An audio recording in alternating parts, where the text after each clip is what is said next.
Denise Jackson stared at her phone in disbelief. The airline executives who had humiliated her mother now begged for mercy. "You didn't know she was my mother," she whispered, her finger hovering over the button that would destroy their careers. "Let me educate you about consequences. Before we dive into this shocking story of discrimination and justice, drop a comment telling me where you're watching from. Hit that like button and subscribe if you're ready to see what happens when powerful people mess with the wrong family. Can a single phone call really bring an entire airline to its knees? Stay tuned to find out. Denise Jackson was not a woman who accepted defeat. At 42, she had built Horizon Innovations from a tiny startup in her garage to one of America's fastest-growing artificial intelligence companies. The glossy business magazines called her a tech visionary. Black Enterprise had named her Businesswoman of the Year. But none of that mattered to Denise as much as making her mother proud. Growing up in South Chicago hadn't been easy. Her father had disappeared before her 5th birthday, leaving Dorothy Jackson to raise Denise alone in a neighborhood where gunshots were as common as car horns. Dorothy had worked 3 jobs, cleaning houses during the day, stocking shelves at night, and taking in laundry on weekends. Her hands were always raw and cracked, but she never complained. "Education is your ticket out," Dorothy would say, checking Denise's homework by lamplight after returning home at midnight. "They can take everything from you except what's in your mind." When college application season arrived during Denise's senior year, the application fees alone seemed insurmountable. One evening, Denise came home to find an envelope with $800 in cash. "Where did this come from, Mom?" she had asked. Dorothy had simply smiled, but Denise noticed her mother's wedding ring, the only thing her father had left behind, was gone from her finger. That sacrifice had paid off. Denise received a full scholarship to MIT, where she studied computer science and business. Even there, she faced constant challenges: professors who ignored her raised hand, study groups that forgot to include her, recruiters who spoke to her white male classmates while avoiding eye contact with her. "I don't think you're a good cultural fit," one interviewer had told her, despite her perfect GPA. So Denise had created her own opportunity, founding Horizon Innovations with her breakthrough algorithm that revolutionized how artificial intelligence could predict consumer behavior. 12 years later, her company employed over 5,000 people and was valued at billions. Through it all, Dorothy had remained in the same small house in South Chicago, refusing Denise's offers to move her to a luxury apartment. "This is my home," she would say. "But I'm proud of you for building yours." Now, with Dorothy's 70th birthday approaching, Denise had finally convinced her mother to accept a gift, a first-class trip to Hawaii, a place Dorothy had dreamed of visiting since seeing pictures in a travel magazine during her youth. "The beach looks like heaven must look," Dorothy had said, touching the glossy page with reverence. Denise had arranged everything perfectly: VIP airport service, first-class tickets, and the presidential suite at Maui's most exclusive resort. She would join her mother for the celebration after finalizing a major acquisition that would cement Horizon's market dominance. "Mom, you deserve to be treated like royalty," Denise had said, helping Dorothy pack her new suitcase with the vacation clothes they'd shopped for together. "This trip is going to be perfect." Dorothy had looked nervous. "I've never flown first class before. Will I know what to do?" "Just be yourself," Denise had assured her. "You've earned this. Anyone who doesn't see that isn't worth your time." The morning of the flight, Denise had arranged for a luxury car service to take Dorothy to Atlanta International Airport while she finished her business deals. They would meet in Hawaii the next day. "Text me when you board," Denise said during their goodbye hug. "I want to hear all about the champagne and hot towels." Hours later, in the middle of a crucial negotiation with potential investors, Denise felt her phone vibrate repeatedly in her pocket. Glancing down, she saw multiple texts from her mother, the last one simply reading, "They're making me move. I don't understand what I did wrong." Before she could respond, her chief financial officer nudged her arm. "They're ready for your presentation, Denise." This is the big one. Silencing her phone with a twinge of guilt, Denise straightened her jacket and strode into the boardroom. Her mother was the strongest person she knew. Whatever minor issue had arisen, Dorothy could handle it until Denise was free. She couldn't have been more wrong. Dorothy Jackson had dressed in her Sunday best for the flight, a navy blue dress with a matching hat that she normally reserved for church, white gloves that she had carefully maintained for decades, and her one good pair of low heels. At 70, her back was still straight, her gray hair meticulously styled beneath her hat, her dignity intact despite years of labor that had gnarled her fingers and left permanent lines on her face. The luxury car Denise had sent dropped Dorothy at the special VIP entrance of Atlanta International Airport. A young attendant named Michael greeted her warmly, took her suitcase, and escorted her through a private security checkpoint where she was treated with respect and efficiency. "Your daughter has arranged our premium service for you today, Mrs. Jackson," Michael explained, leading her toward the first-class lounge. "You'll be boarding before other passengers, and we'll make sure your experience is wonderful." Dorothy nodded, clutching her purse tightly. The airport's gleaming expanses of marble and glass intimidated her, but Michael's kindness helped ease her anxiety. "Right through here," he said, opening the door to the Skyline Air Premier Lounge. "Someone will announce when your flight is ready to board." The lounge was like nothing Dorothy had ever seen: plush chairs, a full bar, servers carrying trays of delicate appetizers, and floor-to-ceiling windows overlooking the runway where massive planes taxied in and out. Dorothy chose a seat in the corner, not wanting to draw attention to herself, and declined the server's offer of champagne. "Just water, thank you," she said softly. For 20 minutes, Dorothy sat quietly, watching businesspeople work on laptops and well-dressed travelers chat confidently.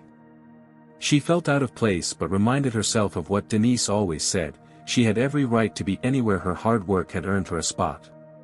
The trouble began when James Whitford entered the lounge. Tall and imposing in an expensive suit, he surveyed the room with entitlement before his eyes fell on Dorothy. His mouth tightened with displeasure. He approached the reception desk and spoke in a low voice to the attendant, occasionally glancing back at Dorothy with obvious disdain. Moments later, Bradley Wilson, the flight manager, approached Dorothy's seat. He was flanked by Tara Simmons, a customer service representative whose plastic smile didn't reach her eyes. "Ma'am, could I see your boarding pass?" Wilson asked, his tone suggesting he already knew something was amiss. Dorothy carefully removed the document from her purse and handed it over. Wilson examined it with exaggerated scrutiny. "This shows you're in seat 2A, he said, as if she had somehow counterfeited the ticket. "Yes," Dorothy replied. "My daughter arranged everything." Wilson exchanged glances with Simmons. "And your daughter is?" "Denise Jackson," Dorothy said, a note of pride in her voice. The name meant nothing to them. Wilson handed the boarding pass back. "There seems to be some confusion. First-class passengers typically use this lounge," he said slowly, as if explaining to a child. "The general boarding area is down the main concourse." Dorothy felt her cheeks warm. "I have a first-class ticket," she repeated, pointing to the clear designation on her boarding pass.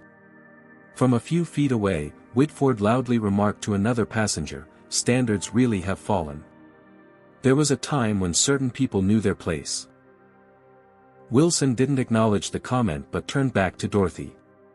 "Mrs. Jackson, we have a situation. Mr. Whitford is one of our most valued Diamond Elite members, and he has specifically requested seat 2A for important business reasons. We need to reassign your seat."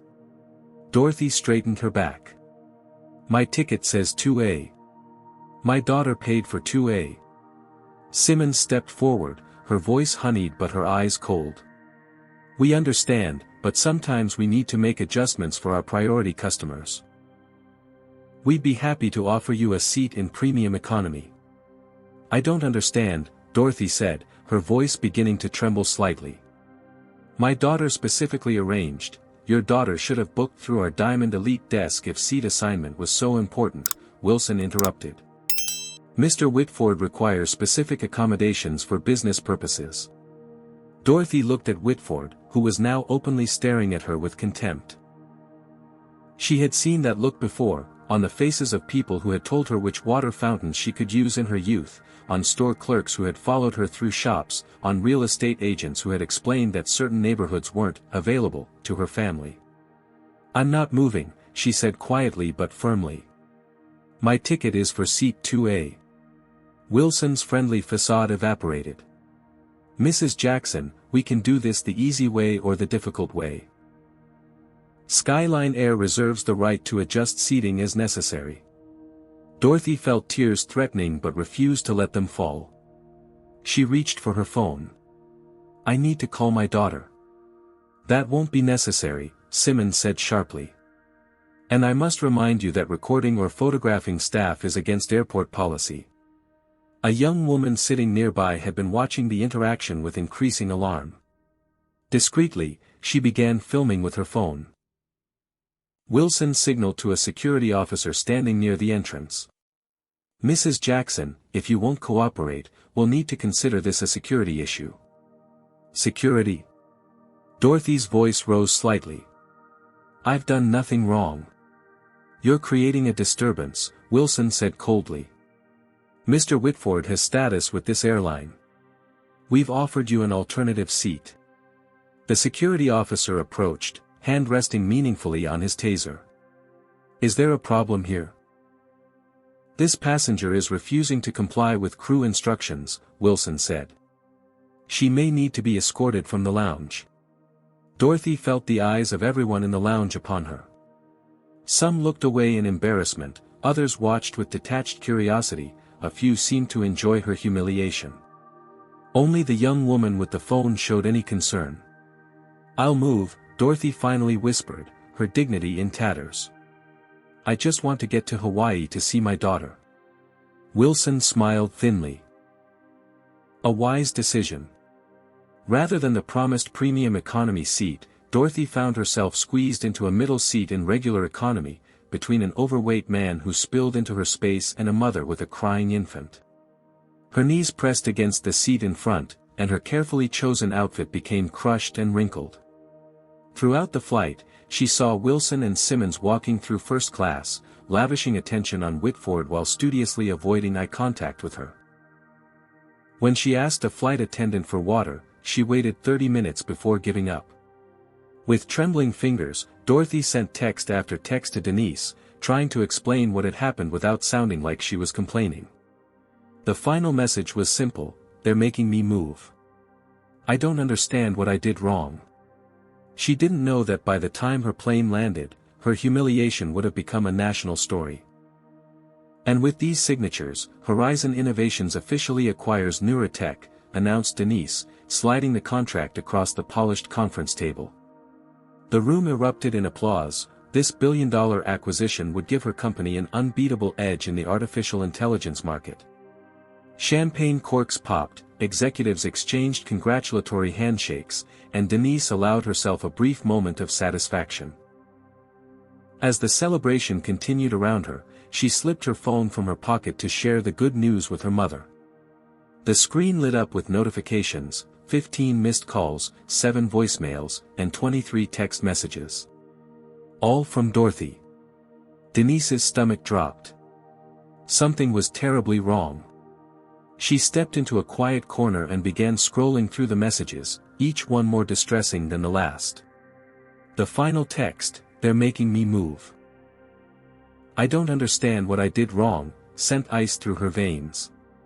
Just as she was about to call her mother, a notification from Twitter appeared. Her communications director had tagged her in a post that was rapidly gaining traction. "Is this how its Skyline Air treats black passengers? Disgusting behavior caught on video. At Denise Jackson HI, your mother deserves better." Attached was a shaky video showing Dorothy, dressed in her Sunday best, being confronted by airline staff in the first-class lounge. Denise watched in horror as her mother, the strongest woman she knew, was humiliated, threatened with security, and ultimately forced to give up her rightful seat to a smug white businessman. The clip ended with Dorothy being escorted out, her head bowed in shame, while other passengers looked on without intervening. In just 30 minutes, the video had already been viewed over 50,000 times. Denise's hands shook with fury. She had personally arranged VIP treatment for her mother's first-ever flight, and instead, Dorothy had been subjected to the same discrimination Denise had fought against her entire life. "Is everything okay?" asked her CFO, approaching with a concerned expression. "No," Denise said, her voice deadly calm. "Cancel my next meetings. I need my pilot ready in 30 minutes. But the merger celebration will happen without me."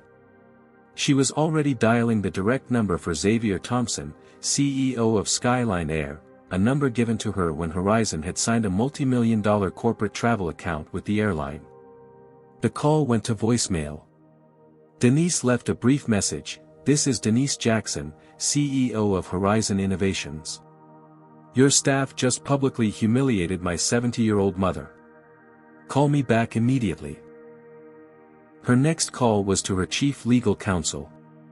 "Martin, I need you to look into every aspect of our contract with Skyline Air. Find me leverage." "What happened?" Martin asked. "Racial discrimination. On camera. Against my mother." Her voice broke slightly on the last word. A text came through from Thompson: "Apologies for any misunderstanding with a passenger. My assistant says you're upset about a seating issue. Happy to offer miles or upgrade certificates." The dismissive tone made Denise's blood boil. She typed back: "The passenger was Dorothy Jackson, my mother. The seating issue was blatant discrimination by your staff, captured on video that's going viral. Your flight manager Bradley Wilson and Representative Tara Simmons humiliated her to appease a white passenger. And you've just lost the largest corporate account your airline had." There was a long pause before Thompson's response appeared: "I had no idea. Please let me personally address this. Can we talk? My lawyer will call you. And Xavier? Horizon spends 8 figures annually on air travel. That ends today." As Denise strode through her office building toward the elevator, memories flashed through her mind: the venture capitalist who had asked if someone else would be CEO when her company went public, the tech conference where she was repeatedly mistaken for janitorial staff despite her keynote speaker badge. The real estate agent who had shown her only properties in certain neighborhoods, until she mentioned her 9-figure net worth. She had promised herself that she would never let anyone make her feel small again. But seeing her mother, who had sacrificed everything so Denise could succeed, being treated like she was nothing, cut deeper than any discrimination Denise had personally faced. By the time her private jet was taxiing for takeoff, #DorothyDeservesBetter was trending nationwide. The young woman who had filmed the incident, a social media manager named Kira Williams, had posted additional footage showing Wilson and Simmons laughing after Dorothy had been relocated. Ayanna Taylor, an investigative reporter known for exposing corporate malfeasance, had picked up the story and was already asking pointed questions about Skyline Air's treatment of minority passengers. 30,000 feet above America, Denise received an urgent call from Skyline's corporate office. The airline had identified her mother and discovered her connection to Horizon Innovations. They were in full damage control mode. "Ms. Jackson, we're horrified by this situation," said the airline's chief communications officer. "We want to make this right." "You can't make this right," Denise replied, her voice ice cold. "But you can make sure everyone responsible never works in your industry again. We need to investigate properly before taking action against employees," the executive hedged. "There are procedures. Your staff is on video discriminating against an elderly black woman to benefit a white man. While my company's name was on your corporate account list. While the incident was being filmed. And you want to talk to me about procedures? We understand you're upset." "I'm not upset," Denise interrupted. "I'm methodical. By the time I land in Chicago to meet my mother's connecting flight, I expect Wilson and Simmons to be suspended pending termination. I expect a public apology naming the specific actions your staff took. And I expect a personal apology from Thompson to my mother. That's moving extremely fast. Your choice is simple: act now or watch your company's reputation and stock price collapse by morning. And know this, I'm not some powerless passenger you can ignore. I have resources, influence, and a very personal reason to make an example of Skyline Air. As Denise ended the call, her phone buzzed with notifications from major news outlets requesting comments. The video had now been viewed over 2 million times. Skyline Air's social media accounts were being flooded with outrage. Denise texted her PR team, "Prepare a statement. We're taking a stand against transportation discrimination. And find out what flight Dorothy is connecting through to Honolulu. I'm intercepting in Chicago." For the first time in her professional life, Denise was letting a personal matter override business concerns. But watching her mother being humiliated had awakened something primal in her, a fierce determination that the people responsible would face consequences. As her jet began its descent into Chicago, Denise received word that Dorothy's flight from Atlanta had been delayed. She would have time to confront the staff before her mother arrived. And Bradley Wilson and Tara Simmons were about to discover exactly who they had messed with. The private terminal at Chicago O'Hare allowed Denise to bypass the usual crowds. Dressed in an impeccable charcoal suit that had been tailored to perfection, she radiated authority as she strode through the airport, flanked by her chief of security and personal assistant. The clicking of her Louboutin heels against the polished floor sounded like a countdown to retribution. Her mother's connecting flight to Honolulu had been delayed by 2 hours, enough time for Denise to confront the people responsible for Dorothy's humiliation before meeting her. A quick call to a contact in Skyline Air operations confirmed that both Bradley Wilson and Tara Simmons were working the Chicago leg of the flight. "They're in the first-class lounge, preparing for boarding," her assistant informed her, hanging up from another call. "Security will let us through." Denise nodded sharply. "And the airline executives?" "The regional vice president is flying in from headquarters. ETA 30 minutes. "Good. I want witnesses." As they approached the lounge entrance, Denise caught sight of her reflection in the glass doors, eyes blazing with controlled fury, jaw set with determination. She looked exactly like her mother had whenever Dorothy had confronted teachers who underestimated Denise's abilities or neighbors who suggested she knew her place. The security guard recognized Denise immediately. Her face had been on the cover of Forbes just last month, and opened the door without question. Inside, the first-class lounge buzzed with the usual pre-flight activity. Business travelers tapping on laptops, flight attendants checking passenger lists, bartenders mixing drinks for travelers. In the corner, Bradley Wilson and Tara Simmons huddled together, looking tense as they scrolled through their phones. They hadn't yet noticed Denise's entrance. She approached silently, stopping directly behind them. Their reflections in the window showed them watching the viral video of their own misconduct, expressions growing increasingly concerned. "Damage control isn't going to work this time," Denise said quietly. They spun around, startled. Wilson recovered first, his customer service smile sliding into place. "Can I help you, ma'am?" "You already helped my mother into an economy middle seat after she paid for first class. Remember Dorothy Jackson? The elderly black woman you humiliated in Atlanta 4 hours ago?" The blood drained from both their faces as recognition dawned. Wilson's mouth opened and closed like a fish gasping for water. You're. Simmons stammered. "Denise Jackson. CEO of Horizon Innovations. Daughter of the woman you treated like she was nothing." Each word fell like a hammer blow. The woman whose company spent over $12 million with Skyline Air last year alone. Wilson straightened his tie nervously. "Ms. Jackson, there's clearly been a misunderstanding." "Let's review what I understand perfectly well," Denise interrupted, her voice still quiet but carrying enough that nearby passengers turned to watch. "My mother arrived at the airport in Atlanta, properly ticketed for first class, a ticket I personally purchased.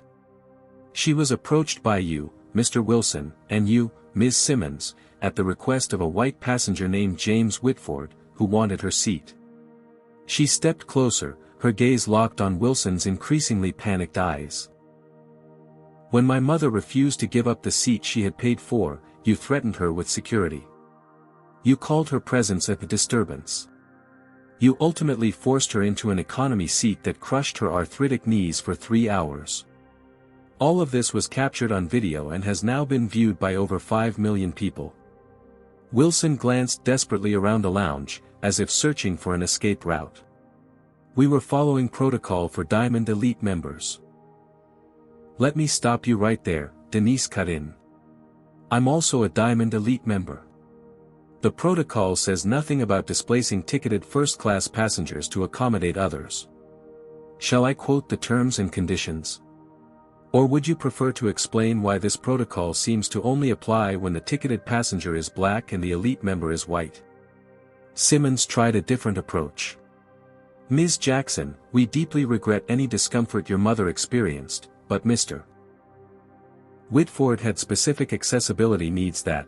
"Interesting," Denise interrupted again. "Because the video clearly shows Mr. Whitford walking normally, carrying his own luggage, and even bending to tie his shoe. What specific accessibility needs required my mother's exact seat?" Sweat beaded on Wilson's forehead.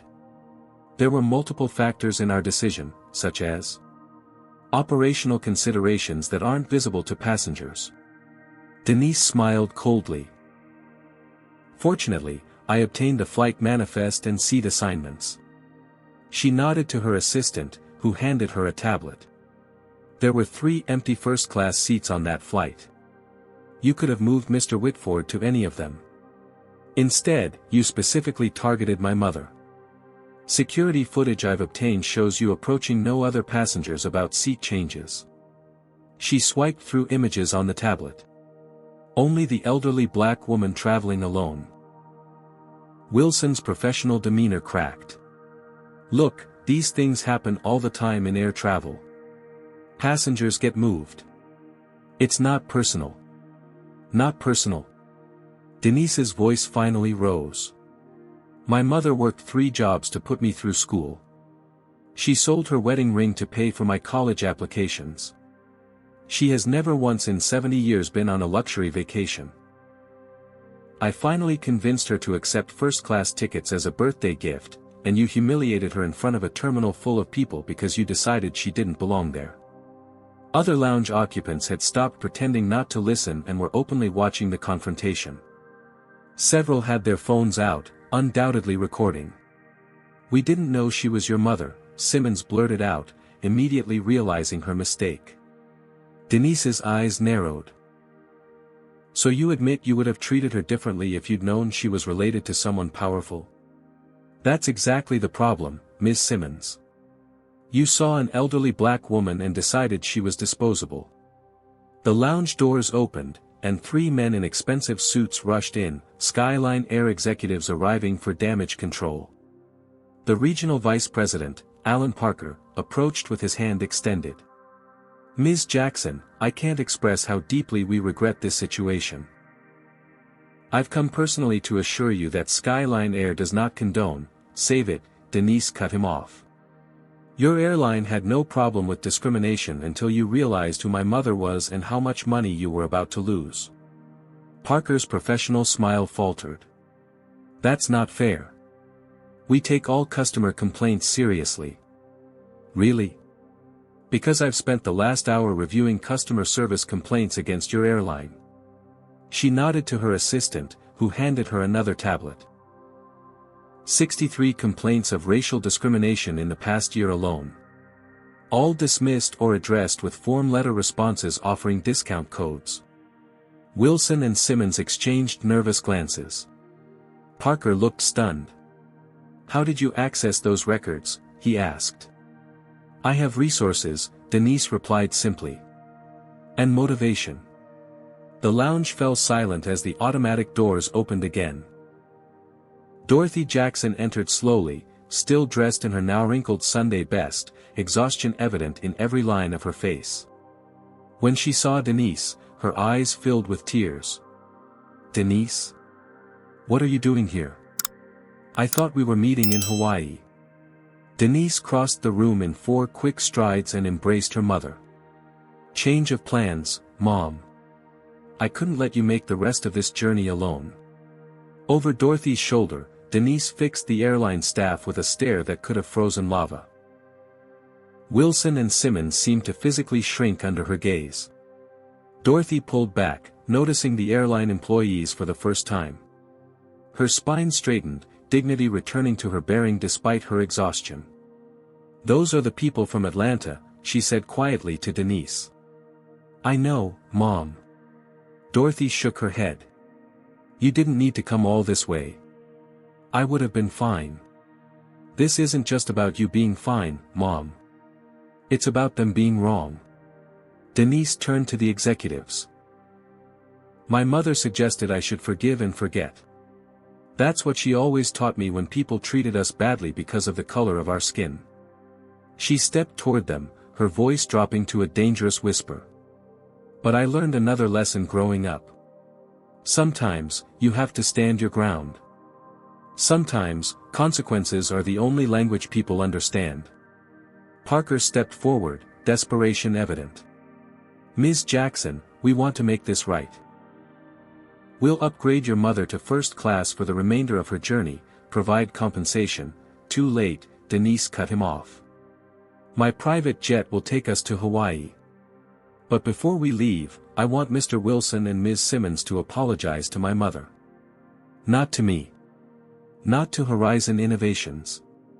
To Dorothy Jackson, the woman they wronged. Wilson stepped forward, his face a mask of professional contrition. Mrs. Jackson, on behalf of Skyline Air, no, Denise interrupted. Not on behalf of the airline. I want you to take personal responsibility. Wilson swallowed hard. I apologize for how I treated you. And? Denise prompted. And, it was wrong, he admitted reluctantly. Simmons followed with a similarly stilted apology. Dorothy accepted both with more grace than either deserved, but Denise wasn't finished. Now, Mr. Parker, let me be clear about what happens next. By morning, I expect a public statement from Skyline Air acknowledging exactly what happened, without corporate doublespeak about reviewing procedures or isolated incidents. I expect Mr. Wilson and Ms. Simmons to be terminated, not allowed to resign. And I expect your airline to implement immediate, transparent changes to prevent this from happening to anyone else. Parker nodded frantically. Of course, Ms. Jackson. Whatever you think is appropriate. One more thing. Denise's voice was like steel. The next time your staff sees an elderly black woman boarding first class, I expect them to treat her like she owns the plane. Because for all they know, she might be related to someone who could buy your entire airline just to fire them. What's your reaction to how Denise handled this confrontation? Comment number 1 if you think she was right to demand immediate accountability, or number 2 if you believe she should have followed her mother's more forgiving approach. Like and subscribe if you want to see more stories about standing up against discrimination. But here's a question, what do you think happens when a story like this hits the national news? Is this just the beginning of a bigger battle? Let's find out. By sunrise the following morning, Dorothy Jackson's humiliation and her daughter's intervention had exploded across America's consciousness. The hashtag Dorothy Deserves Better was trending number 1 on Twitter, with millions of people sharing their own experiences of discrimination in travel and daily life. Every major news network ran the story in their morning broadcasts. Black woman forced from first-class seat despite valid ticket, screamed the headlines. The cell phone footage had been viewed over 20 million times. Skyline Air's social media accounts were flooded with outrage, forcing them to disable comments. In pre-market trading, Skyline Air's stock had already dropped 11%. Denise sat in the presidential suite of Maui's Grand Wailea Resort, watching the coverage on multiple screens while her mother slept in the adjacent bedroom. They had arrived in Hawaii shortly after midnight, Dorothy exhausted from both the ordeal and the time difference.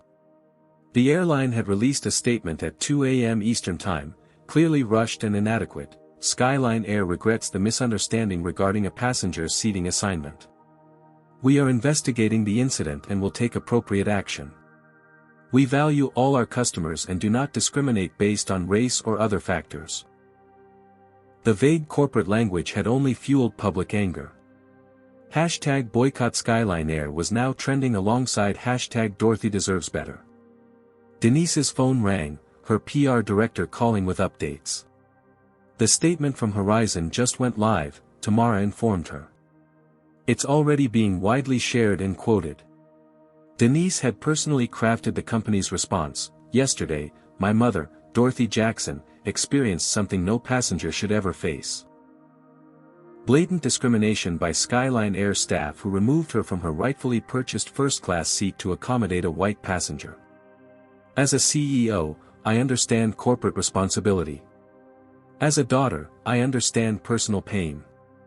Horizon Innovations is terminating our business relationship with Skyline Air, effective immediately, and redirecting our $12.4 million annual air travel budget to airlines that treat all passengers with dignity. We are also establishing the Equal Skies initiative to combat discrimination in transportation. Racial bias has no place in American business, and companies that enable it deserve to fail. The statement was accompanied by a single photograph, Dorothy's first-class ticket alongside her boarding pass for the economy seat she had been forced into. The response is overwhelming, Tamara continued. Our social engagement is up 900%. We've received messages of support from over 30 Fortune 500 CEOs, and 15 companies have already contacted us about joining the Equal Skies initiative. And Skyline? Denise asked. Their damage control is failing spectacularly. They just announced that Wilson and Simmons have been placed on administrative leave pending investigation, but that's only made things worse. People are calling it a slap on the wrist. As if on cue, Denise's tablet chimed with a breaking news alert. CNN was reporting that an anonymous source inside Skyline Air had leaked an email from Bradley Wilson, sent just hours after the incident, had to deal with an uppity PAX today who wouldn't give up 2A for a real elite member. Security straightened her out. Some people don't know their place in the pecking order. The racial undertones were impossible to miss. Within an hour, Skyline Air released a second statement, this one markedly different.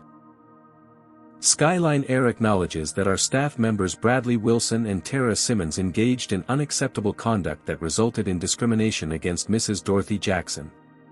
Both employees have been terminated, effective immediately. We offer our sincere apologies to Mrs. Jackson and her daughter, Ms. Denise Jackson. We are implementing immediate training and policy changes to ensure such incidents never occur again. Too little, too late.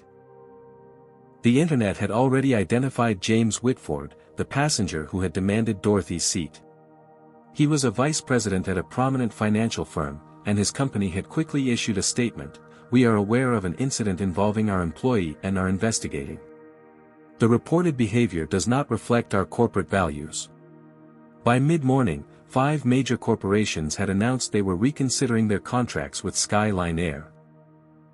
The airline's stock had now plummeted 17%, erasing nearly $1 billion in market value. Denise's phone buzzed with a text from Ayanna Taylor, the investigative journalist. This isn't an isolated incident. I've found multiple similar complaints against Skyline. Can we talk? Before she could respond, Dorothy emerged from the bedroom, looking rested but concerned. The news is talking about me, she said softly, glancing at the television screens. About us. Denise muted the TVs. I'm sorry, Mom. I know you value your privacy. Dorothy sat beside her daughter on the plush sofa. Is this necessary, Denise? All this, exposure. It's already happening, Mom. The video went viral before I even knew about it. But you escalated it, Dorothy pointed out gently. You could have handled it privately. Denise took her mother's weathered hands in hers. Do you remember what you told me when my third-grade teacher said I couldn't be in the advanced math class because certain students couldn't handle it? Dorothy's eyes crinkled with the memory. I said that sometimes you have to make noise so the next child doesn't face the same wall. Exactly. This isn't just about what happened to you, Mom. It's about making sure it doesn't happen to anyone else. Dorothy nodded slowly. Those people, Wilson and Simmons, they lost their jobs. Yes. I never wanted that. I know, Mom. But actions have consequences. Before they could discuss further, Denise's phone rang. The caller ID showed Xavier Thompson, Skyline Air's CEO. Ms. Jackson, Thompson began without preamble. I'm calling to personally apologize for the inexcusable treatment your mother received. Apology noted, Denise replied coolly. We've terminated the employees involved and are implementing system-wide changes. We'd like to offer both you and your mother lifetime Diamond Elite status and, Mr. Thompson, I'm not interested in perks. I want meaningful change. Of course, he backpedaled. Which is why I'm hoping you'll consider serving as a consultant on our new diversity initiative. Your expertise would be invaluable. Denise nearly laughed at the transparent attempt to neutralize her. Thank you, but no. My focus is on the Equal Skies initiative, which will work with multiple transportation providers, including your competitors. She ended the call and turned back to her mother, only to find Dorothy watching a new development on the news. A conservative commentator was now framing the story differently. What we're seeing is another example of cancel culture run amok. Two hardworking airline employees have lost their livelihoods because a powerful CEO didn't like how her mother was treated. Was it perfect customer service? No. Was it worthy of this corporation-wide witch hunt? Absolutely not. Denise Jackson is playing the race card to consolidate her power in the tech industry. Dorothy muted the television. This is getting ugly, Denise. Before she could respond, Denise's security director called. Ms. Jackson, we've detected threats against both you and your mother on several extremist forums. Nothing imminent, but concerning enough that we're enhancing security protocols. The backlash was intensifying. Within hours, Wilson and Simmons had hired Gloria Reynolds, a high-profile attorney known for representing clients in controversial discrimination cases, usually on the side of those accused of discrimination. In a hastily arranged press conference, Reynolds portrayed her clients as scapegoats. My clients were following airline protocols for high-status passengers. They had been sacrificed on the altar of political correctness by a corporation desperate to appease the Twitter mob. The narrative was shifting, with conservative media outlets increasingly portraying Denise as an vindictive executive abusing her power. Memes appeared showing her as a cartoon villain crushing small employees beneath her designer heels. Meanwhile, Ayanna Taylor's investigation was uncovering disturbing patterns. She had located 15 former Skyline Air employees who confirmed the existence of unwritten policies about passenger profiling, practices that disproportionately affected minority travelers. One whistleblower had provided Ayanna with an internal training document that instructed staff to give additional scrutiny to passengers who didn't match the typical profile for premium cabins. By evening, the story had evolved from a single incident into an exposé of systemic discrimination. The Department of Transportation announced it would launch an official investigation into Skyline Air's practices. Denise received an unexpected call from Congresswoman Jasmine Hayes, a powerful voice on the House Transportation Committee. Ms. Jackson, what happened to your mother is unacceptable. We're planning hearings on discrimination in air travel, and we'd like both you and your mother to testify. The personal had become political, the individual incident expanding into a national conversation. As Denise weighed the implications, her phone chimed with an alert. Someone had leaked her private contact information online, along with her mother's home address in Chicago. Within minutes, hateful messages began flooding in. One particularly disturbing email read, "People like you should know their place. Your mother got what she deserved." Denise immediately arranged for additional security at Dorothy's home and their Hawaii hotel. What had begun as a stand against discrimination had escalated into something far more dangerous. That night, as they tried to salvage some enjoyment from what was supposed to be a birthday celebration, Dorothy looked at her daughter with concern. "Is it worth it, Denise? All this fighting?" Denise thought about all the times she had been told to accept mistreatment, to not make waves, to be grateful for whatever scraps of dignity she was allowed. She thought about her mother's lifetime of quiet perseverance in the face of prejudice. "Yes, Mom," she said finally. "Some battles choose you. And once they do, backing down only ensures that nothing changes." As if to punctuate her words, breaking news flashed across the television. A class action lawsuit had been filed against Skyline Air by 57 passengers alleging racial discrimination in seating, service, and security practices over the past 5 years. The battle lines were drawn. What had begun with one woman being moved from her rightful seat had escalated into a national reckoning. And there would be no easy resolution for anyone involved. 3 days after the incident, Ayanna Taylor sat across from Denise and Dorothy in their hotel suite, her recorder placed carefully on the coffee table between them. Slim and intense, with locked hair pulled back in a professional style, Ayanna had built her reputation on meticulous reporting that exposed corporate malfeasance.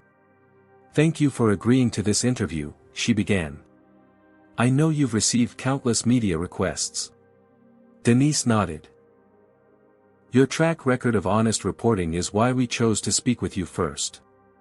Dorothy sat quietly beside her daughter, hands folded in her lap, dignity restored but wariness still evident in her eyes.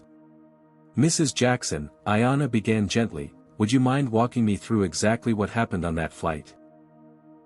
Dorothy recounted the experience in careful detail, the initial respectful treatment, the sudden shift when Wilson and Simmons approached her, the humiliation of being questioned, threatened, and ultimately displaced.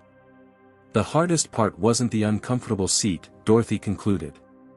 "It was feeling like I had done something wrong simply by existing in a space someone decided wasn't meant for me." Ayanna nodded, her expression somber. "What you experienced wasn't isolated, Mrs. Jackson. My investigation has uncovered a disturbing pattern at Skyline Air." She opened her laptop, turning it to show them a spreadsheet.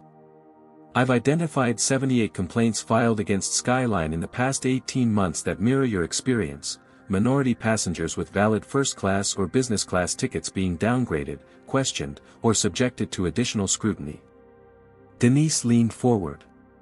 "And how did the airline respond to these complaints?"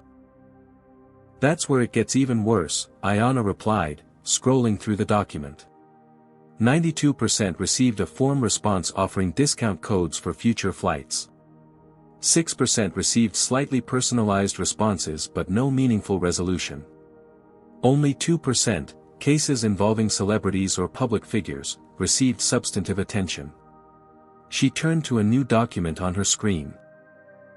"But the smoking gun is this," an internal memo circulated to Skyline's customer service and flight management teams 14 months ago. The memo was titled, "Passenger Profile Guidelines," and included disturbing instructions. When addressing seating discrepancies in premium cabins, staff should prioritize the comfort of our typical business demographic. Use discretion when evaluating passengers who may have been erroneously upgraded or may be more comfortable in alternative seating arrangements. The racial coding was thinly veiled at best. "Where did you get this?" Denise asked sharply. "I have sources inside Skyline," Ayanna replied. "Former employees who were uncomfortable with these practices but feared retaliation if they spoke up. Your mother's case has given them the courage to come forward." As if on cue, Denise's phone rang with news that the Department of Transportation had officially launched an investigation into Skyline Air's practices, with Secretary Marcus Hill personally overseeing the inquiry. "This isn't just about customer service anymore," Ayanna said, closing her laptop. "This is about systematic discrimination that may violate federal law." Later that day, Attorney Benjamin Wallace announced the filing of a class action lawsuit against Skyline Air, representing dozens of passengers with similar experiences. At a press conference in Atlanta, Wallace stood flanked by victims sharing heartbreakingly similar stories. Skyline Air has engaged in a pattern of discriminatory behavior that violates both civil rights laws and basic human dignity, Wallace declared. We intend to hold them accountable not just for individual incidents but for the corporate culture that enables this behavior. Meanwhile, social media investigators had been busy. Wilson's and Simmons' past online activities had been uncovered, revealing a disturbing history of racially charged comments. Wilson had once tweeted, "First class isn't for everyone. Some people just don't fit the profile." Simmons had liked and shared posts from accounts known for white nationalist content. The airline's crisis deepened when a technical employee leaked internal emails showing that executives had been aware of the discriminatory practices for years. One particularly damning exchange between the Vice President of Customer Experience and the Director of Cabin Services read, "Complaints about profiling are up 22% this quarter. Need to review training language to ensure deniability while maintaining standards." The response, agreed. Use terms like appropriate clientele and passenger comfort rather than specific demographic criteria. Same result, less legal exposure. As these revelations mounted, Dorothy reluctantly agreed to a single television interview alongside Denise. The morning show appearance was watched by over 7 million viewers. "Mrs. Jackson," the host began, "you've become a symbol of dignity in the face of discrimination. How does that feel?" Dorothy shifted uncomfortably. "I never wanted to be a symbol. I just wanted to enjoy the beautiful trip my daughter planned for my birthday." "But your experience has sparked a national conversation," the host pressed. "If that conversation leads to change, then something good has come from something bad," Dorothy replied simply. "No one should be made to feel less than human because of the color of their skin." When the host turned to Denise, asking about her decision to confront the airline so forcefully, Denise was equally measured. "I grew up watching my mother accept mistreatment with grace because fighting back could have dangerous consequences for a black woman of her generation. But my mother's sacrifices gave me the privilege to fight battles she couldn't. When I saw her being mistreated, I couldn't respond with anything less than my full resources and determination." Following the interview, Denise announced the formal establishment of the Equal Skies Initiative, with initial funding of $20 million from Horizon Innovations. This organization will work to identify, expose, and eliminate discriminatory practices in all forms of transportation, she explained. "We'll provide legal support to victims, conduct research, and work with companies willing to implement meaningful changes." The initiative immediately received support from civil rights organizations, celebrities, and corporate partners eager to position themselves on the right side of the issue. But not everyone was applauding. Conservative commentators intensified their attacks, portraying Denise as a vindictive executive using her mother's experience to enhance her own power and public profile. Tucker Matthews, a popular radio host, dedicated an entire segment to questioning Denise's motives. If this was really about her mother, why turn it into a media circus? Why create a new organization that will undoubtedly benefit her corporate interests? This is opportunity disguised as outrage. The attacks turned personal when right-wing websites began publishing articles scrutinizing Dorothy's past, Denise's dating history, and Horizon Innovations' business practices. One particularly vicious piece suggested that Dorothy had intentionally provoked the incident to help her daughter's company gain publicity. The intensity of the backlash took a toll on Dorothy, who had never sought public attention. Watching her mother's distress, Denise questioned whether she had done the right thing by escalating the situation so dramatically. Then came an unexpected development. President Alexandra Cortez called Denise personally. Ms. Jackson, what happened to your mother represents exactly the kind of everyday discrimination that my administration is committed to fighting.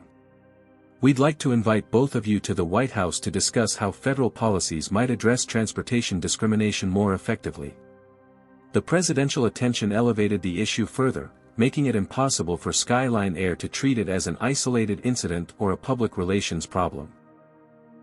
The company's stock had now fallen 28%, and analysts were beginning to question its long-term viability. That evening, as Denise and Dorothy finally managed to enjoy a quiet dinner on their hotel balcony overlooking the ocean, Dorothy reached across the table to take her daughter's hand. "I've been thinking about all this," she said. "Maybe it was meant to happen." "You being humiliated was meant to happen?" Denise asked incredulously. "No, not that part," Dorothy clarified. "But maybe it was meant to happen to someone who had a daughter powerful enough to do something about it. How many others has this happened to who just had to accept it and move on?" Denise felt tears spring to her eyes. Despite everything, her mother was still thinking of others. "We're going to make sure it doesn't happen again, Mom. That's a promise." As they watched the sunset paint the Pacific in shades of gold and crimson, Denise's phone chimed with an alert. A Skyline Air whistleblower had just come forward with the most damning evidence yet, a recording of a training session where staff were explicitly instructed on how to identify passengers who don't belong in premium cabins. The investigation was far from over. And justice was on the horizon.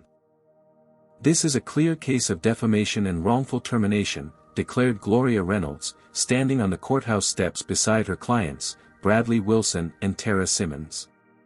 "My clients were following company protocols and have had their reputations destroyed and livelihoods taken away because of a vindictive corporate executive." The announcement of Wilson and Simmons' countersuit against both Denise personally and Horizon Innovations sent shockwaves through the media landscape. They were seeking $50 million in damages, claiming their lives had been irreparably harmed by a rush to judgment. Denise watched the press conference from her office back in San Francisco, having returned to work while Dorothy enjoyed some peaceful time in Hawaii with a private security detail. The vacation had been irretrievably disrupted, but Dorothy had insisted her daughter not neglect her company any longer. "They're actually suing us?" asked Martin Chen, Horizon's chief legal counsel, incredulity evident in his voice. "It's a publicity stunt," Denise replied, though the development troubled her more than she let on. "They're trying to reframe the narrative from discrimination to cancel culture." Right-wing media outlets had already embraced this framing. The Daily Patriot's headline blared, "Airline workers' lives destroyed by woke CEO's revenge campaign." Talk radio hosts portrayed Wilson and Simmons as everyday Americans, victimized by corporate elites playing the race card. More concerning was the coordinated attack that began the following day. Horizon Innovations servers experienced a sophisticated cyber attack that temporarily disabled their customer interface.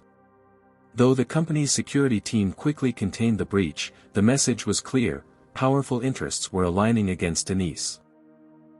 "We can't confirm who's behind it," her chief security officer reported, but the attack signatures matched those used by Black Shadow, a hacker collective known to work as mercenaries for hire. Simultaneously, financial blogs began publishing articles questioning Horizon's market valuation and business model. Several highlighted minor legal disputes from years earlier, presenting them as evidence of Denise's pattern of vindictiveness. The attacks grew personal when a conservative website published an exposé titled "The Real Denise Jackson," featuring interviews with former classmates and colleagues who portrayed her as ruthlessly ambitious and willing to play the victim when convenient. Most disturbing was the appearance of an anonymous letter sent to Dorothy's home in Chicago, which should have been empty but was being monitored by security. The letter contained a single sentence. "Not everyone can be protected all the time." When informed of the threat, Dorothy insisted it wouldn't intimidate her. "I lived through the 60s in Chicago's South Side," she told Denise during their daily video call. "Anonymous threats aren't new to me." But Denise took it seriously, upgrading security at both her mother's home and her own apartment. The personal nature of the attack suggested this had evolved beyond a corporate dispute into something uglier. A new complication arose when Denise discovered that Thomas Reeves, a member of Horizon's board of directors, had met privately with Skyline Air executives. When confronted, Reeves was unapologetic. "This crusade of yours is affecting shareholder value," he said bluntly during an emergency board meeting. "Horizon stocks have dipped 8% since this began. Several investors have expressed concern that you're letting personal matters interfere with business judgment. This isn't just personal, Denise countered. It's about corporate responsibility and basic human dignity. It's about your mother, Reeves replied dismissively. And while what happened to her was unfortunate, your response has been disproportionate and potentially damaging to this company. 3 other board members nodded in agreement. The room fell silent as Denise realized she was facing internal resistance she hadn't anticipated. Are you asking me to back down? She asked quietly. I'm asking you to consider the bigger picture, Reeves responded. Horizon employs 5,000 people. Our investors represent pension funds and retirement accounts for ordinary Americans. All of that is being put at risk because of your personal vendetta. Denise stood, her voice steady but cold. First, this is not a vendetta. It's a stand against documented discrimination. Second, if this board believes that protecting our company's values damages its value, perhaps you need a refresher on why Horizon exists in the first place. She pressed a button on her tablet, projecting Horizon's founding mission statement onto the wall, to create technology that enhances human dignity and expands human potential, regardless of race, gender, or background. This mission is why investors backed us, Denise continued. It's why customers choose us. And it's why I will not back down from defending my mother's dignity, or anyone else's. She left the boardroom without waiting for a response, but the confrontation had shaken her. For the first time since founding Horizon, she felt isolated within her own company. That evening, Dorothy called with disturbing news. A reporter had approached her at her hotel in Hawaii, somehow having discovered her location. He asked if I was being manipulated by you, Dorothy said, concern evident in her voice. He implied that you were using what happened to me to distract from problems at Horizon. That's absurd, Denise replied, though the coordinated nature of the attacks was becoming increasingly clear. Someone with significant resources wanted to undermine her credibility and resolve. The pressure intensified when 3 major investors called to express concerns about Horizon's direction and leadership focus. Though none explicitly mentioned the Skyline Air situation, the timing was too convenient to be coincidental. Denise began to wonder if the cost of this fight might be higher than she had anticipated. Was she putting her company, and the livelihoods of thousands of employees, at risk? As she wrestled with these doubts, her assistant interrupted with urgent news. James Whitford, the passenger who had demanded Dorothy's seat, had been fired by his financial firm after additional evidence emerged of his behavior on the flight. A newly surfaced video showed him telling another passenger, "I'm not sitting next to some cleaning lady who got upgraded by mistake. I've spent too much money with this airline to be treated like I'm equal to someone like her." The explicit racism reinforced the righteousness of Denise's cause, but it also intensified the backlash. That night, the windows of Horizon's Chicago office were vandalized with spray paint reading, "Race Card." Security footage showed the perpetrators wearing masks, making identification impossible. The local police classified it as a minor property crime rather than a hate crime, despite the obvious implications. As pressure mounted from all sides, Denise received an unexpected call from Skyline Air's board chair, Victoria Harrington. "Ms. Jackson, I'd like to propose a solution," Harrington began without preamble. "Skyline Air will make a substantial donation to a charity of your mother's choosing. We'll implement the diversity training you've suggested. In return, we ask that you drop your advocacy on this issue and issue a joint statement about moving forward constructively." The offer was clearly intended to neutralize Denise while allowing the airline to avoid deeper scrutiny or accountability. "And what about the class action lawsuit?" Denise asked. "The Department of Transportation investigation? The dozens of other passengers who experienced similar discrimination? Those are separate matters," Harrington hedged. "We're trying to resolve the situation with you and your mother specifically." "By paying us to be quiet," Denise translated bluntly. "By finding a mutually beneficial resolution," Harrington corrected. "Ms. Jackson, this conflict isn't good for anyone. Your company is suffering. Our airline is suffering. Wouldn't it be better to find common ground?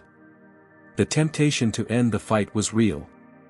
Denise was exhausted by the constant attacks, worried about her mother's safety and well-being, and increasingly concerned about Horizon's stability. A settlement would allow life to return to normal. But normal wasn't good enough if it meant injustice continued unchallenged. Ms. Harrington, I appreciate the offer, but I'm not interested in a private settlement that leaves the systemic problems unaddressed. My mother didn't raise me to accept payoffs for silence. After ending the call, Denise immediately phoned Dorothy to tell her about the offer. To her surprise, her mother didn't immediately agree with her decision. Are you sure, Denise? Dorothy asked carefully. This is taking a toll on you, on your company. Maybe it's time to let others carry this fight. Would you have let someone else carry the fight when it was my future at stake? Denise countered. When my third-grade teacher tried to keep me out of advanced classes. When that college recruiter suggested I'd be more comfortable at a different school. Dorothy's silence was answer enough. She had never backed down when her daughter's opportunities were threatened, despite the personal cost. This is bigger than us now, Mom, Denise continued. If we accept their money and walk away, what message does that send to everyone else who's been mistreated? That justice is only for those who can afford to fight long enough. Before Dorothy could respond, breaking news alerts flooded Denise's phone. A Skyline Air employee had just leaked audio from a meeting where CEO Xavier Thompson, believing he was off record, had complained. This whole thing would go away if the old lady would just take the money. What more do these people want? The racial undertones of "these people" sent the story viral again, reinforcing the perception that Skyline's corporate culture was fundamentally biased. As public opinion swung back firmly in Denise and Dorothy's favor, the tide began to turn in their battle. Sometimes, Denise reflected, victory comes not from winning every skirmish, but from having the endurance to outlast those who expect you to surrender. The Department of Transportation's findings landed like a bombshell across the transportation industry. After 6 weeks of intense investigation, including interviews with hundreds of current and former Skyline Air employees, examination of thousands of internal documents, and statistical analysis of passenger complaints, the conclusion was unequivocal. Skyline Air has engaged in a pattern of discriminatory practices that disproportionately and negatively impact minority passengers, particularly in premium cabin allocations, service quality, and security interactions. These practices appear to be systemic rather than isolated, and indicate a corporate culture that enables racial bias. The 147-page report detailed dozens of cases similar to Dorothy's experience, revealing that minority passengers were 6 times more likely to be downgraded from premium cabins, 4 times more likely to be questioned about their ticket legitimacy, and 8 times more likely to experience security interventions. Most damning was the revelation of Skyline's unofficial passenger alignment protocol, which instructed staff to ensure the premium cabin demographic maintains consistency with our core business traveler profile, language that served as thin cover for racial profiling. Within hours of the report's release, Skyline Air's stock plummeted to an all-time low. The board of directors called an emergency meeting and emerged with a terse announcement. CEO Xavier Thompson had resigned, effective immediately. The following day, a federal judge dismissed Wilson and Simmons' lawsuit against Denise and Horizon Innovations, citing overwhelming evidence of legitimate business and ethical concerns behind Denise's actions. Whitford's former employer released a statement confirming his termination. Following our internal investigation and newly available evidence, we have severed all ties with James Whitford. His actions and statements violate our core values of respect and inclusion. The tide had turned decisively. What had begun as a personal humiliation for Dorothy Jackson had evolved into a nationwide reckoning with discrimination in the transportation industry. Major investment firms began divesting from Skyline Air, citing unacceptable risk related to systemic ethical failures. Industry analysts openly questioned whether the airline could survive the crisis. In a surprising development, Victoria Harrington, who had taken over as acting CEO following Thompson's resignation, reached out to Denise with an unprecedented proposal. "Ms. Jackson," she began during their video call, "I'm not here to offer platitudes or settlements. I'm here to acknowledge that Skyline Air has a fundamental problem with discrimination that goes beyond a few bad employees or inadequate training." Denise remained silent, waiting for Harrington to continue. "We need transformation, not window dressing," Harrington admitted. "Which is why our board is unanimously requesting that you consider accepting a position on Skyline's board of directors, with a specific mandate to help us rebuild our corporate culture from the ground up." The offer stunned Denise. "You want me to join the board of the company that humiliated my mother? I want you to help ensure no one else's mother experiences what Dorothy did," Harrington replied. "You have the expertise, the moral authority, and frankly, the business acumen we need right now." Denise's immediate instinct was to refuse. Working with Skyline felt like a betrayal of everything she had been fighting against. Yet she couldn't deny the potential impact of changing the system from within. "I need to think about this," she said finally. "And discuss it with my mother." Later that evening, when Denise explained the offer to Dorothy via video call, she expected her mother to share her skepticism. Instead, Dorothy surprised her. "You should consider it," Dorothy said thoughtfully. "Really? After everything they did to you?" Dorothy smiled with the wisdom of her 70 years. "Denise, sometimes you need to be at the table to change the menu. Fighting from the outside can start the process, but real change often happens from within." "But it feels like—" "I don't know, like selling out," Denise admitted. "Like letting them use my name to clean up their image without doing the hard work." "Then make sure the hard work gets done," Dorothy replied simply. "Set conditions that have real teeth. Don't accept a symbolic role, demand actual authority." The conversation with her mother shifted Denise's perspective. The next morning, she called Harrington with a decision. "I'm prepared to consider your offer," she began, "but I have non-negotiable conditions." "I'm listening," Harrington replied. "First, I want a position as chair of a newly created Ethics and Inclusion Committee, with veto power over key operational policies affecting passenger treatment. Second, I want complete access to complaint data and the authority to establish new accountability metrics. Third, I want Skyline to fund the Equal Skies Initiative as an independent watchdog organization that will monitor not just your airline but the entire industry." Harrington hesitated. "That's a significant ask." "It's what meaningful change requires," Denise replied firmly. "I'm not interested in being a figurehead for your rehabilitation campaign. Either Skyline is serious about transformation, or it isn't." After 48 hours of intense negotiation with the board, Skyline accepted all of Denise's conditions, with the additional commitment to establish a $50 million fund for victims of past discrimination. The announcement of Denise's new role generated mixed reactions.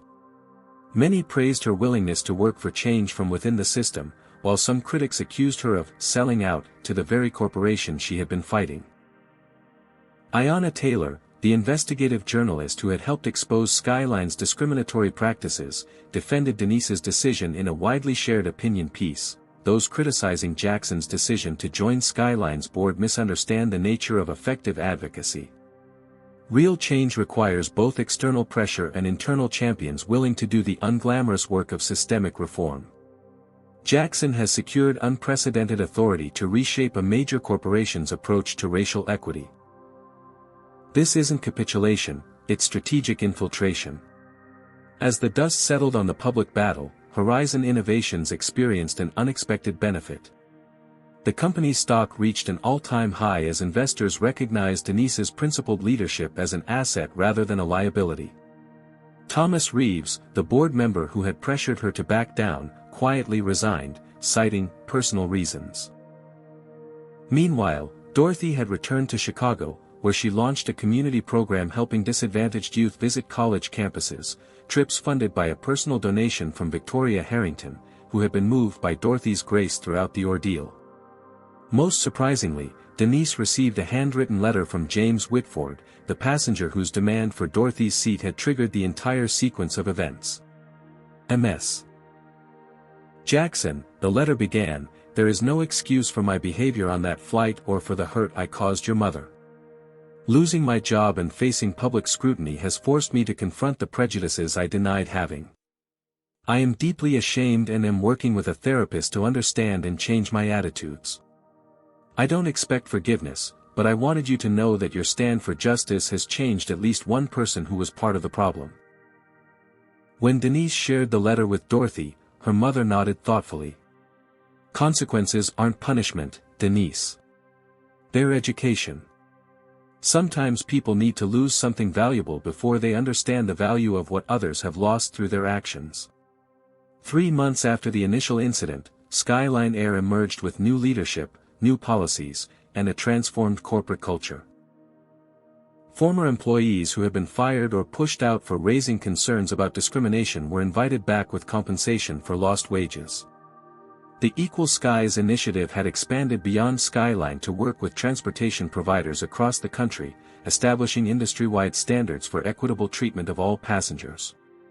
At a transportation equity conference in Washington, D.C., Denise delivered a keynote address to industry leaders who had once dismissed concerns about discrimination as isolated incidents. "The measure of justice isn't what happens in the spotlight," she told the audience. "It's what happens in ordinary moments when no one thinks they're being watched. It's whether an elderly black woman can board first class without question. It's whether a Muslim family can go through security without extra scrutiny. It's whether a Spanish-speaking passenger receives the same quality of service as an English-speaking one." She paused, making eye contact with executives from every major transportation company. "The battle against discrimination isn't won through policies alone. It's won through a fundamental shift in perspective, recognizing that justice isn't a special accommodation but a basic expectation. And it's won when those with power use it to protect the dignity of those without it." As she concluded her speech to a standing ovation, Denise knew the work was far from finished. But a crucial corner had been turned, not just for Skyline Air or the transportation industry, but for the larger conversation about race and dignity in America. The fight that had begun with one seat on one flight had expanded into a movement that would affect countless journeys to come. 6 months after Dorothy Jackson had been humiliated in Atlanta's airport, she found herself once again walking through a first-class lounge, this time at Honolulu International Airport, preparing for her return journey after the extended Hawaii stay her daughter had finally convinced her to enjoy. The transformation was immediately apparent. The Skyline Air staff greeted her by name with genuine warmth. The lounge attendant, a young black woman who had been hired during the airline's recent diversity push, escorted Dorothy to a comfortable seat by the window. "Mrs. Jackson, it's an honor to have you flying with us today," she said sincerely. "Can I bring you anything while you wait for boarding?" Dorothy smiled, still somewhat uncomfortable with the deference but appreciating the sincerity behind it.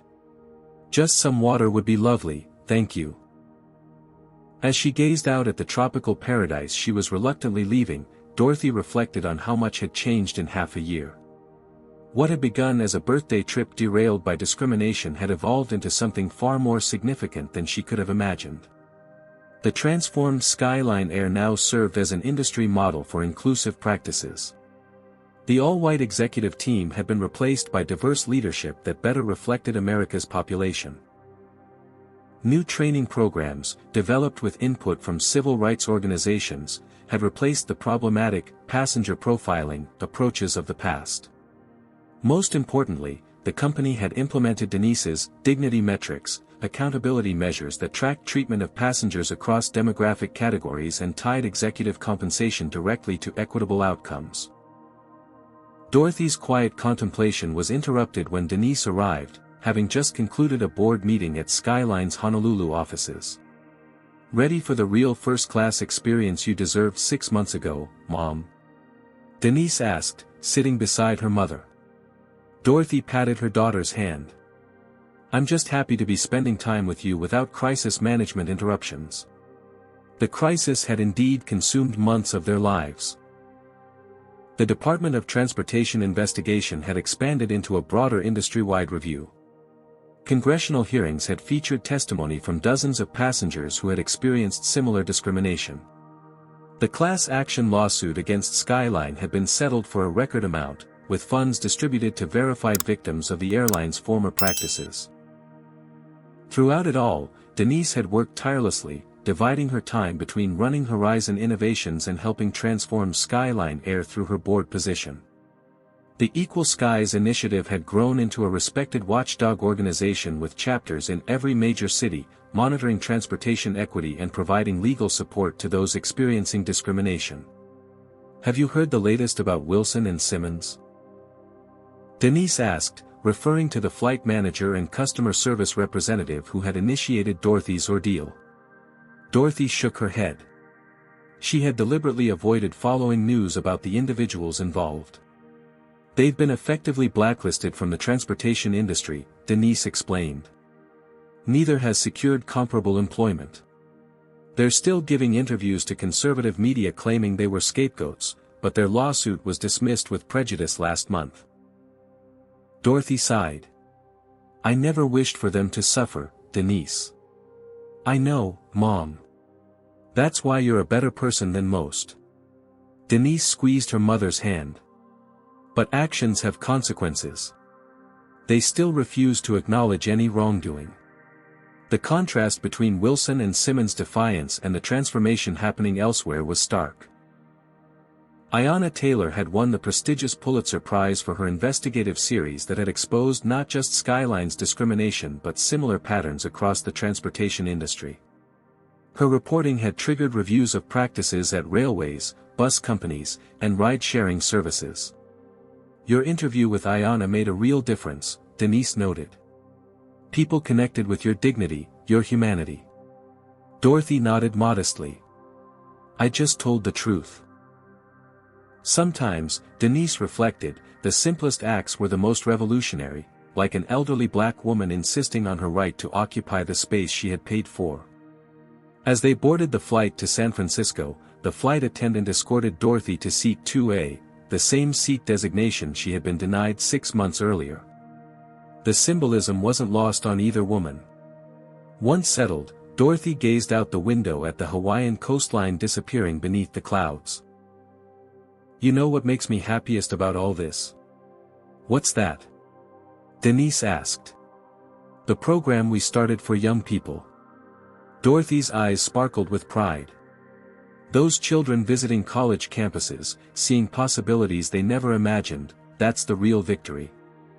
Dorothy's community initiative had blossomed beyond its initial scope. What began as campus visits had expanded into a comprehensive mentorship program helping disadvantaged youth navigate educational opportunities. Several major corporations, eager to associate with the positive story, had provided substantial funding. "I received the most wonderful letter yesterday," Dorothy continued. "A young girl from my old neighborhood wrote that she's applying to MIT because of our program. She said she never thought someone from South Chicago could go there until she heard my story about you." Denise felt her throat tighten with emotion. The ripple effects of their stand against injustice were reaching places they hadn't anticipated. As the flight progressed, Dorothy fell asleep, the gentle hum of the engines lulling her into peaceful rest. Denise used the time to review messages on her tablet, including one from a former Skyline employee. "I wanted to thank you for creating a workplace where I can now do my job with integrity. Before the changes you implemented, I was constantly torn between company expectations and treating people right. Now I don't have to choose." Such messages had become common as Skyline's transformation progressed. The airline that had once epitomized discriminatory practices had become a case study in corporate rehabilitation, with former critics now acknowledging the substantive changes in culture and policy. Not everything had been smooth, of course. There had been resistance from some longtime employees who resented the implication that their previous approaches had been problematic. Several executives had resigned rather than adapt to the new accountability standards. Conservative media continued to frame the story as woke capitalism run amok. But the results spoke for themselves. Customer satisfaction scores had actually improved across all demographic groups. Employee retention had stabilized after an initial period of turnover. And remarkably, after weathering the initial stock drop, Skyline's market value had recovered as investors recognized that ethical practices were good for long-term business sustainability. Most surprisingly, Denise had received an unexpected letter from James Whitford a few weeks earlier. The businessman whose demand for Dorothy's seat had triggered the entire sequence of events had written a thoughtful reflection on his personal journey. The public humiliation of losing my job and being labeled a racist forced me to confront uncomfortable truths about myself. Through therapy and honest self-examination, I've begun to recognize biases I denied having. While I cannot undo the hurt I caused your mother, I am committed to becoming part of the solution rather than continuing to be part of the problem. I've begun volunteering with an organization that promotes racial dialogue and understanding. Denise had shared the letter with Dorothy, who had nodded thoughtfully and said, "Consequences aren't punishment, they're education."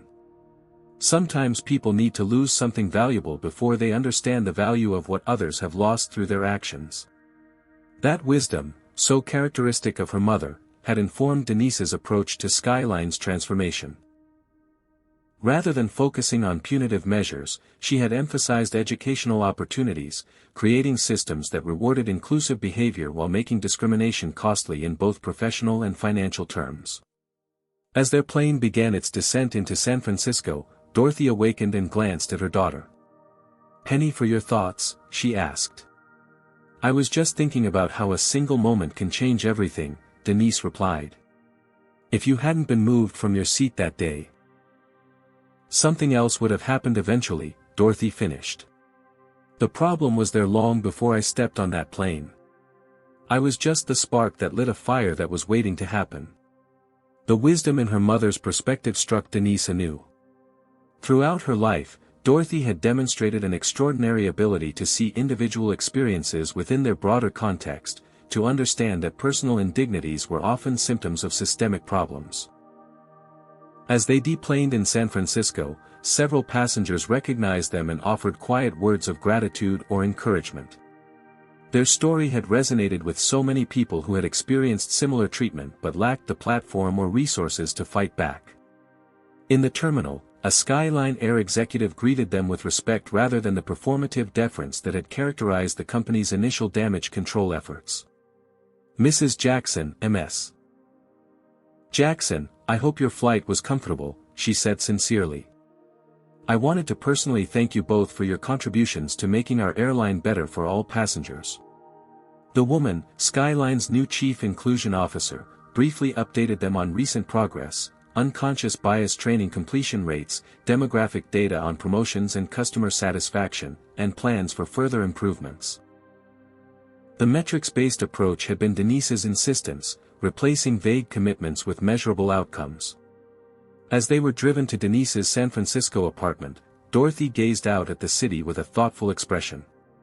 "You know," she said suddenly, "when I was a young woman, I never imagined that my daughter would one day help transform an entire industry." Denise smiled. "I never imagined it either. But you taught me never to accept being treated as less than human. Everything I've done stems from that lesson." Dorothy patted her hand. "We all plant seeds, Denise. We don't always get to see them grow." Their moment of reflection was interrupted by an alert on Denise's phone, a breaking news notification about another discrimination incident, this time at a hotel chain where a black family had been denied a reservation despite available rooms. Dorothy noticed the change in her daughter's expression. "Another fight brewing?" Denise nodded, already scanning the details. "The pattern is identical to what happened with Skyline initially: denial, minimization, blaming the victims." Dorothy smiled knowingly. "I guess our vacation will have to wait a little longer." Denise looked at her mother, seeing the same determination that had carried Dorothy through decades of subtle and overt discrimination without surrendering her dignity or humanity. "Some fights are worth interrupting paradise for," Denise replied, already composing an email to the Equal Skies Initiative team about expanding their scope to include hotel accommodations. The journey that had begun with a single seat on a single flight had evolved into a movement larger than either woman had anticipated. While the specific battle with Skyline Air had reached its resolution, the larger war against discrimination continued, with Dorothy and Denise Jackson now positioned as powerful advocates for change across American business. As the sun set over San Francisco Bay, they shared a quiet dinner on Denise's balcony, celebrating not just the victories behind them but the challenges ahead.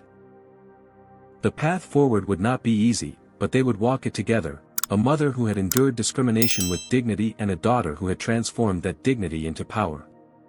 Have you ever witnessed or experienced discrimination and wished you had the power to change the system? Comment below with your thoughts on how Denise and Dorothy handled this situation. Was Denise right to accept a position on Skyline's board, or should she have maintained pressure from the outside? If this story resonated with you, please like, subscribe, and share it with someone who needs to hear that standing up against injustice can create real change. Thank you for joining me on this journey of courage, dignity, and transformation. Remember, sometimes the most powerful words you can say are simply, "No, I will not move from my rightful place." This powerful story teaches us that dignity is not negotiable, regardless of who you are or where you come from. Dorothy's quiet strength and Denise's strategic use of power demonstrate how different generations can fight the same battle using complementary approaches. The story shows us that real change requires both external pressure and internal transformation, fighting from outside while also having a seat at the table where decisions are made. We learn that consequences aren't merely punishment but education, giving people the opportunity to recognize their biases and grow. The transformation of Skyline Air proves that systemic discrimination can be dismantled when confronted with determined advocacy, public accountability, and measurable outcomes. Perhaps most importantly, this story reminds us that speaking up about injustice isn't just about addressing a single incident, it's about creating ripple effects that benefit countless others who might otherwise suffer in silence. When we stand firm in our rightful place, we create space for others to do the same.